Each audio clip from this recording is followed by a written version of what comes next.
we're going to talk about language, specifically language around price delivery. Now, there's a couple of things I want to touch on that I think are going to add a tremendous amount of value. The first one is the choices of language we use when delivering price. Now, let's think about it first from the perspective of the buyer, or the prospect for that matter. When you're selling to experienced negotiators or people in commercial positions, then there's a couple of bits of language that they'll listen out for to understand whether there's an opportunity for negotiation. And if they find that little crack, that little entry point, then they know that you're going to be flexible with your price. The first one I want to talk about is the word typically. Think about what that implies.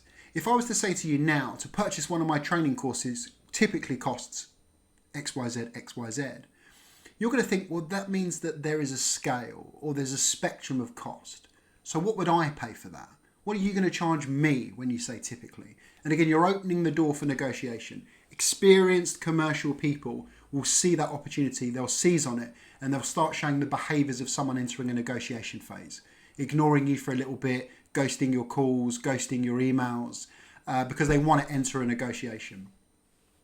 Another one is, our clients usually pay, or usually in general, is quite dangerous. Again, think about what usually implies. It implies that there's other circumstances where people don't pay that price. Now just think about that. Listen to how I'm delivering this price. The package that you're going to get is XYZ and XYZ. Usually that costs $40,000. Okay, great. So what are you going to charge me? When you say 40,000 usually, what are you charging me? And that's what they'll think. And be mindful of that. And that's why this direct approach to pricing is really important. We want to be turning around and saying the cost of our package is, and then delivering the price. That's really, really important. Clients pay, or some of our clients pay. Think about that as a delivery. Some of our clients pay 40,000 for a package like this. Again, you're implying that there's that opportunity for negotiation. So just be mindful of those little words that we're using. Language actually means a lot, and people listen out for language. And there's a subconscious level to that as well. It's the implications that that language makes.